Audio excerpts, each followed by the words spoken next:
I've got one that can see. And yet, we wrote the same identical facts surrounding the mystery of Elvis's alleged death. Why did the Memphis police officially close the files on the death of Elvis Presley before it was even medically or scientifically possible to determine why and how he died? Why were all the stomach contents destroyed pre-autopsy? Remember, this negates a thorough autopsy. Why was there never a coroner's inquest? Why was the Shelby County District Attorney's Office never officially notified to determine if there were any violations of criminal law? Why have all the photographs taken at the death scene disappeared? Why have all the notes prepared by the medical examiner's office, why have they disappeared from the official files? Why have all the toxicology reports disappeared from the official files? And usually these autopsy reports are 40 or 50 pages long, and they're very in-depth. The autopsy report that I viewed with Gail is 2 pages long. It lacks any of the significant information that is normally found in an autopsy report. And during the course of any normal investigation, this autopsy report would be incomplete and unacceptable. It's my opinion that a coroner that would even present an autopsy report like this should probably be investigated himself. Not Elvis Presley at all. For instance, people that went by the body in the coffin were heard to say that does not look like Elvis Presley. They were saying the nose is pugged. Elvis had a very classical nose. They noticed beads of sweat on the body in the coffin, and, you know, dead bodies don't sweat. It was 84 pages long, but it was 84 pages too short. There were a lot of things that were missing that should have been there. This was an inventory of everything that was in Graceland at the time. And there were no photographs of his mother listed, no photographs of his daughter. His diaries were missing.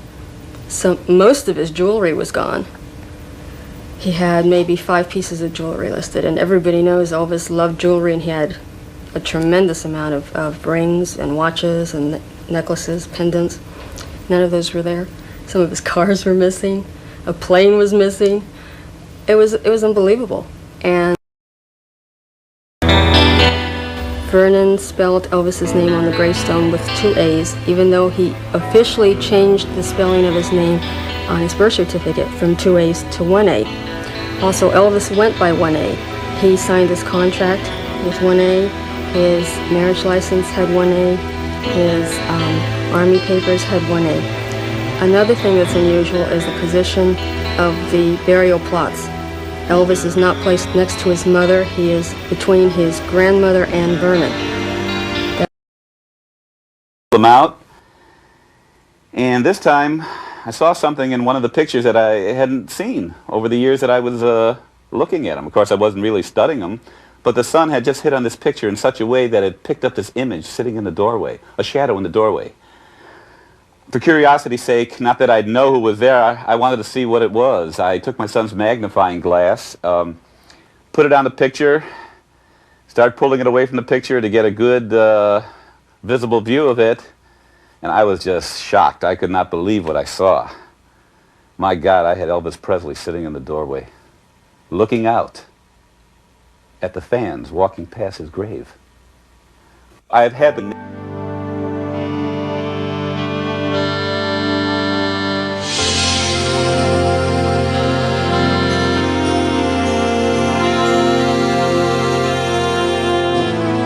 Monty Nicholson also saw a picture, allegedly taken after Elvis's death. Experts who do facial analysis and so forth, where they compare it to other pictures of Elvis, and it matched up. They said, you know, they tried to find flaws, but they couldn't. I mean, you know, they measure nose to lips and the whole thing, and so they verified that it was Elvis Presley, and which would indicate a match. Basically, the known voice of Elvis Presley compared with the voice on this tape is the same.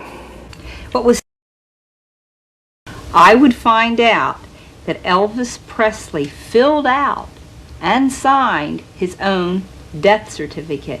Now, this is incredible information. I mean, this is mind-boggling when you think about it. It's never been revealed, and I can tell you that I was told by a member of the family to have it checked out.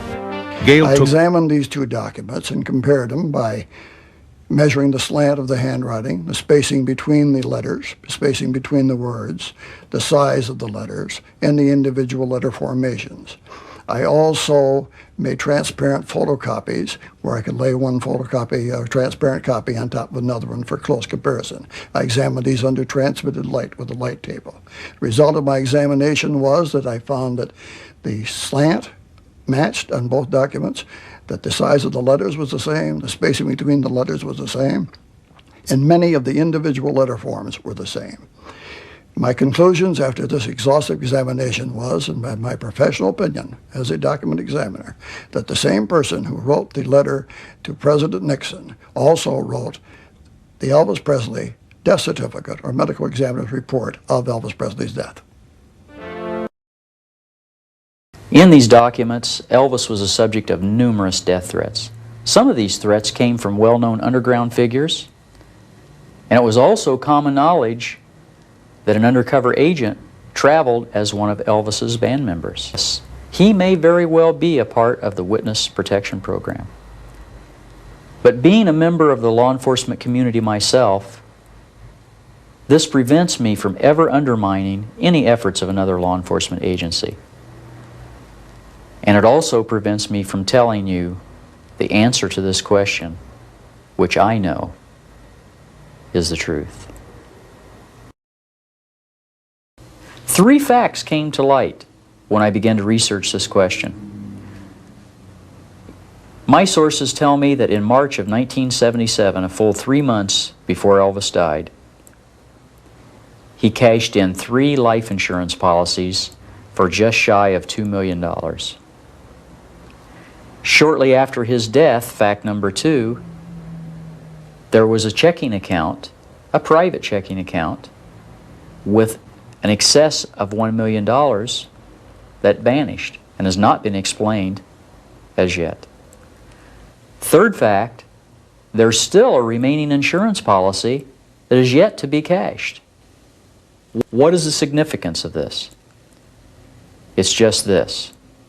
The 3 life insurance policies that were cashed were paid up. There's no fraud involved. Those life insurance policies are owned by the insured. The third policy, or the remaining policy I should say, was not paid up. If a surviving heir would cash in that policy and the person who was insured were still alive, that would be insurance fraud. Balance, very, very positive, is just one more piece of an incredibly complex mosaic. I mean, it's impossible, totally impossible, to digest all of this information. You could do a 10-hour documentary. It wouldn't be long enough. I mean, there's tapes, pictures, phone calls, handwritten letters, the government connection, FBI papers. You know, you could just go on and on and on. There's so much. You know, it is mind-boggling, but sometimes it disturbs me because there are critics out there that won't even take the time to look at all this evidence. If my critics would come to my office and spend a couple of years, there's no way they could leave that office and not ask the question, is Elvis alive? When Ross Schaefer of Late Night conducted a poll, he conducted a poll and received 30,000 phone calls on the question, do you believe Elvis Presley is alive? And after their viewers had seen just some of the evidence, he was shocked, stunned to report that 84% of the people believed Elvis Presley was alive. Now, is Elvis still alive? The feasibility certainly seems to be getting stronger.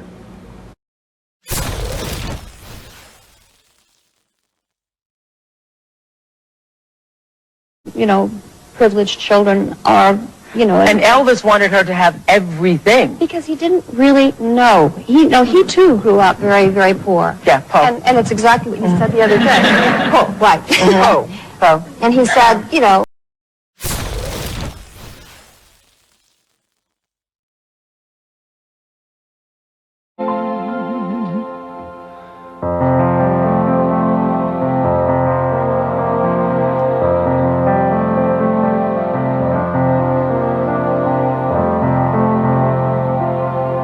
I am thine, O Lord. I have heard thy voice and told thy love to me. And I long to rise in your arms of love and be drawn closer to thee. Draw me nearer, nearer, blessed Lord, to the cross where thou hast died. Draw me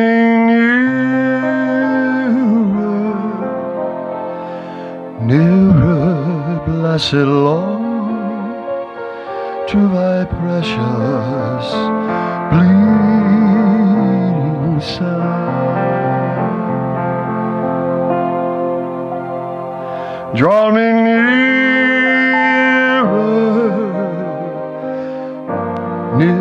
blessed Lord, to the cross where thou hast died. Draw me nearer, blessed Lord, to thy precious bleeding side.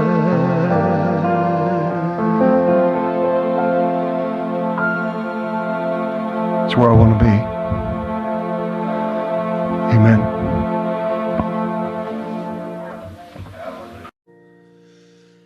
Acres of diamond, mountains of gold, rivers of silver, and jewels untold. All these together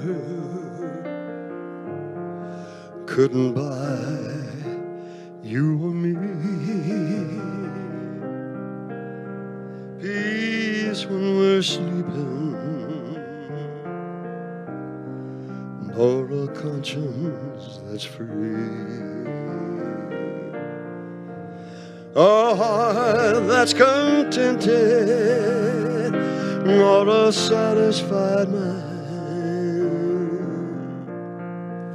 These are the treasures that money can't buy.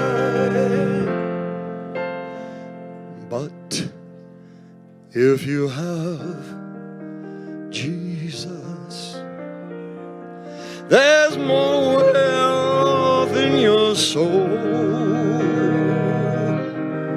than acres of diamonds and mountains of gold. A heart that's contented, or a satisfied mind. Yes, these are the treasures that money can't buy. But if you have Jesus, there's more wealth in your soul than acres diamond and mountains of gold and acres of diamonds and mountains of gold.